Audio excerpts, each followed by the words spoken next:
จัดไปกับพี่ก้องดีๆเจ็ดแต่งฉันก็รู้ชอบนวลให้อดต้องใจ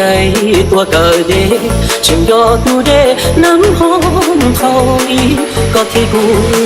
เธอเขาฉันก็มองนวลให้ลีก็ดูให้รู้มอดูแต่ตาอึ้งน้องเชียร์เดินเย่พาชาฉันก็มองคนสีวิไลก็มองน้ำคนก็มองคนงามก็มองน้ำเหล้าผมแสนพาสันก็มองน้ำเยาน้ำมองตองชิมัวสมองยิ่งก็ตัวโมกันวิญญาณจะเกี่ยวเย่เทียบเชื่อตามลูกโชว์ที่ตัวกูรู้เงาเท่าต่อก็เทียบหูเทียบลบบ้าลอยน้ำเทียบมองตัวก็เชียชิบาลาลาลาลาลาลา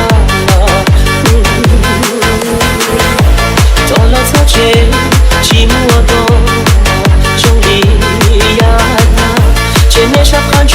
他破了伤得那么多次中国的寂寞的中国的寂寞的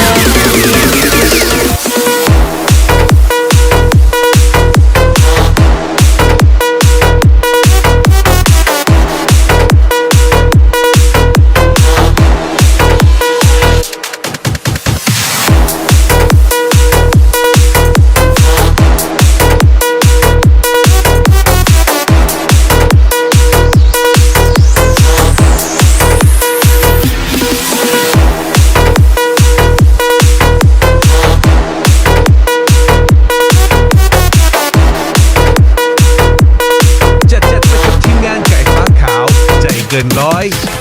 ชิมัวสมองยิ่งก็ตัวโมกันวิญญาณจะเกี่ยวเย่เทียบเชื่อตามลูกโชว์ที่ตัวกูรู้เงาเท่าต่อก็เทียบหูเทียบลบบ้าลอยน้ำเทียบมองตัวก็เชียชิบาลาลาลาลาลาลาลาจัดไปกับทีมงานไก่ฟ้าขาวใจเกินร้อย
จัดไปกับพี่ก้องดีๆเจ็ดแต่งยอมเมไม่กล้า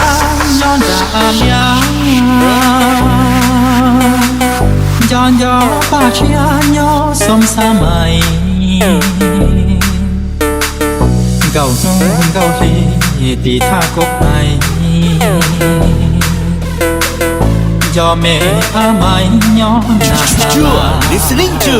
DJ Mong Remix ยอมเมไม่แท้ย้อนยันสุดฟ้าย้อนย้อนการทวนย้อนสุขสลา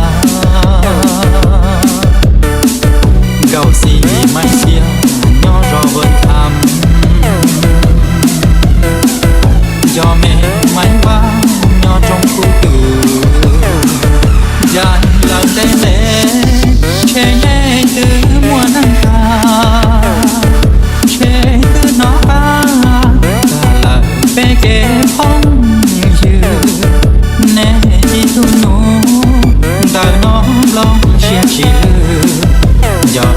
gió kế không dư thầu đi về tàu xin chi cho mẹ cao giận nhau chỉ chào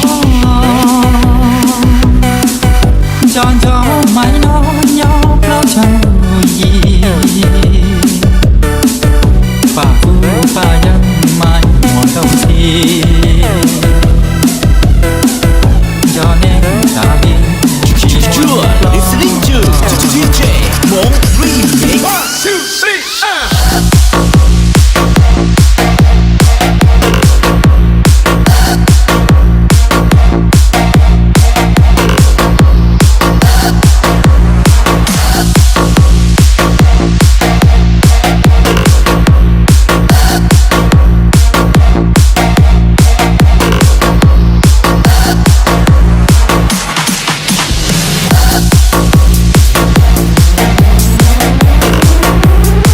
จัดไปกับทีมงานไก่ฟ้าขาวใจเกินร้อย Gàn lần đêm đêm che nhẹ từ mùa nắng ta che từ nó ta là bé kề phong dư nè đi tu nô đời nó lòng chia chia gió đời gió kế phong dư thầu đi về tàu xin chi cho mẹ cao giận nhau chỉ chào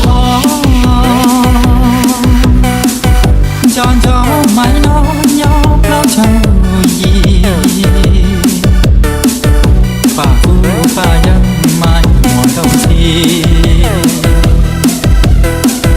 cho nên ta đi You are listening to DJ Mong Remix. 1, 2, 3,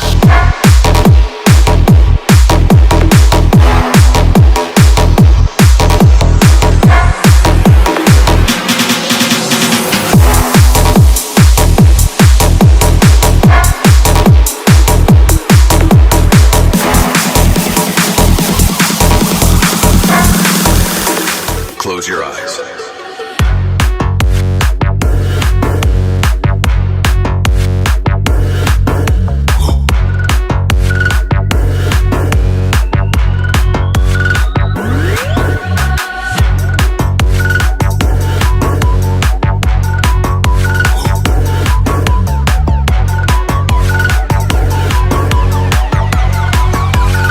Under the jurisprudence of the soul.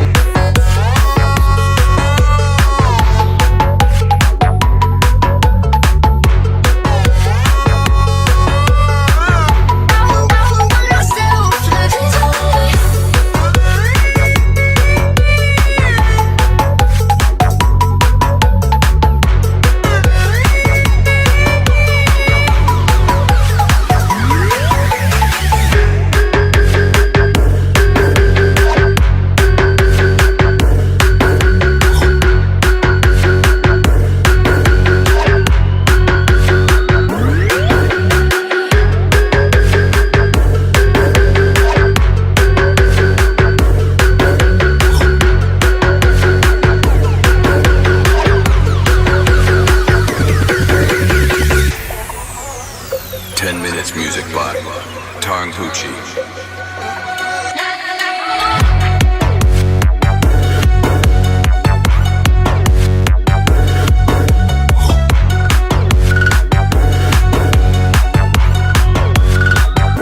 Enjoy the music.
Music by Tarn Hoochie. Cause if my heart can't stop it, I'll find a way to rock it.